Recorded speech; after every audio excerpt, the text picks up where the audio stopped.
taking them out of the molds. And as you can see, guys, there's very great detail on the molds. You don't get that from the ones on Shein.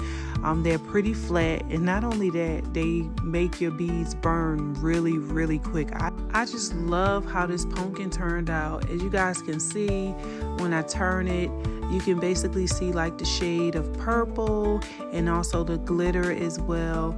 And this is the skate mold, guys, and oh my god, I just love making this skate. This is actually the second time me pulling this mold out and making it. I enjoyed making it the first time. Let me tell you something about Freshies, y'all.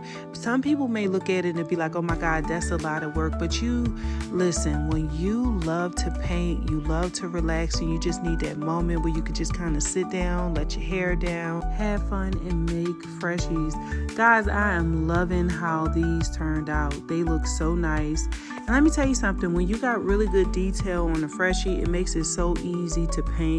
There are Freshies that I've made before where I had to take them and put them all the way up to my eye just to be able to identify where the detail, when I say detail, I'm just talking about the lines. And as you can see within my molds that I make, those lines are pretty raised up. And this is, last but not least, this is the New Balance that I made, and this came out pretty decent as well.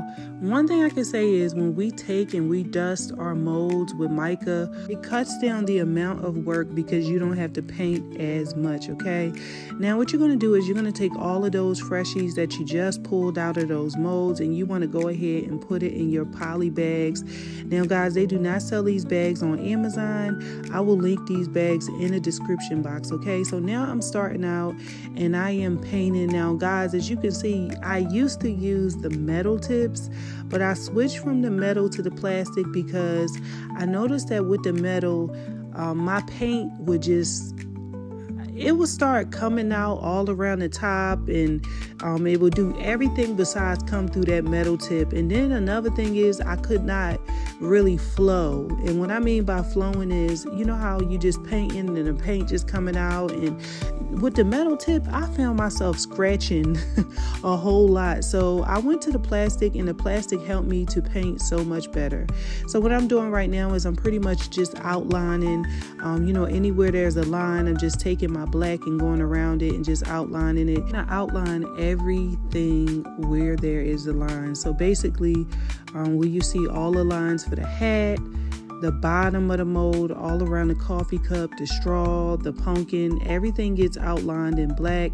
And guys, you want to make sure that you use the smallest needle top, okay?